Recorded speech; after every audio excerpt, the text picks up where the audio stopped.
कहानी की शुरुआत ईमा नाम की लड़की से होती है। वो अपने कमरे की खिड़की से एक बिल्ली को देखता है जो पानी में डूब रही होती है। वो बिल्कुल भी चुपचाप रहती है। दरअसल उसे उस बिल्ली के डूबने का कोई पछतावा नहीं होता है और न ही उसे बचाने की कोशिश करती है। इसके बाद देखा जाता है कि वो अपने पिता के साथ रहती है और नाश्ते के समय उनसे बात करती है। तभी उनकी आंटी घर आती है और ईमा के नई केयरटेकर के बारे में बात करती है। असल में ईमा का पहला केयरटेकर एक हादसे का शिकार हो गया था और किसी को नहीं पता कि वो हादसा कैसे हुआ। अब उसकी आंटी ने उसके लिए नया केयरटेकर ढूंढ लिया है।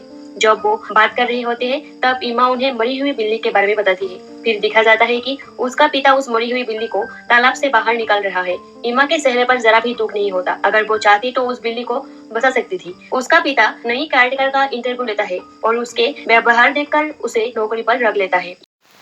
ईमा ने एक सिटीजनशिप मेडल के लिए अप्लाई किया होता है। वो स्कूल में सभी के साथ बहुत अच्छा व्यवहार करती है। वो बच्चों के साथ खेलती है। तभी एक लड़की उससे टकरा जाती है और ईमा उसकी मदद करती है। वो घर पर मुस्कुराने की भी प्रैक्टिस करती है। अगले दिन बर्थडे होता है। उसका पिता उसे सुंदर कपड़े पहनाता है और स्कूल ले जाता है जहाँ बहुत सारे माता पिता आए होते हैं। टीचर घोषणा करती है कि मिलो ने सिटीजनशिप मेडल जीता है। ईमा अपने पिता से कहती है कि मिलो इस मेडल के लिए लायक नहीं है और उसे अपमानित करती है। बाद में वो अपने पिता से माफी मांगती है। वो मिलो को एक शटडाउन पर ले जाती है। कुछ देर बाद मिलो कहता है कि अब घर चलना चाहिए। ईमा उसके पास जाती है और फिर अचानक सीन ब्लैंक हो जाता है। कुछ समय बाद मिलो के माता पिता ईमा के घर आते हैं और पूछते हैं कि क्या उसने मिलो को कहीं देखा है। वो झूठ बोलती है कि उसने उसे काफी समय से नहीं देखा। तभी कुछ लड़कियां चिल्लाते हुए आती है और बताती है कि सदन के पास कुछ हुआ है। वहाँ जाकर पता चलता है कि मिलो डूबकर मर गया है। उसे सीपीआर देने की कोशिश की जाती है लेकिन वो मर चुका होता है।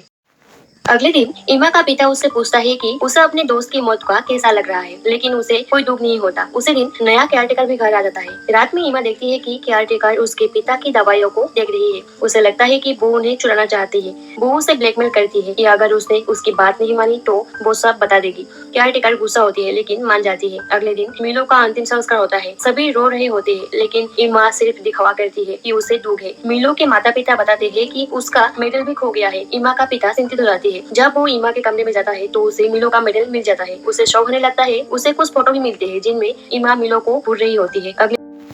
अगले दिन टीचर और एक इन्वेस्टिगेटर घर आते हैं और बताते हैं कि कुछ बच्चों ने ईमा को मिलो के साथ सदन पर देखा था। उसका पिता उससे पूछता है लेकिन वो झूठ बोलती है। फिर केयरटेकर उसे डराती है कि अगर उसने कुछ किया तो उसे सजा मिलेगी, लेकिन ईमा फिर भी सच नहीं मानती। अगले दिन देखा जाता है कि ईमा ने अपने टीचर की कार में मधुमक्खी का सट्टा रख दिया है जिससे उसका एक्सीडेंट हो जाती है और उसकी मौत हो जाती है। केयरटेकर को मिलो का मेडल मिल जाता है और वो उसे सबके सामने लाने की कोशिश करती है लेकिन ईमा उसे छुपा देती है। ईमा का पिता उसे डॉक्टर के पास ले जाना चाहता है क्योंकि उसे लगता है कि उसकी बेटी मानसिक रूप से ठीक नहीं है, लेकिन ईमा डॉक्टर को भी अपनी बातों में फंसा लेती है। केयरटेकर कोले कहती है कि ईमा की सौतेली माँ बन सकती है। ये सुनकर ईमा गुस्सा हो जाती है।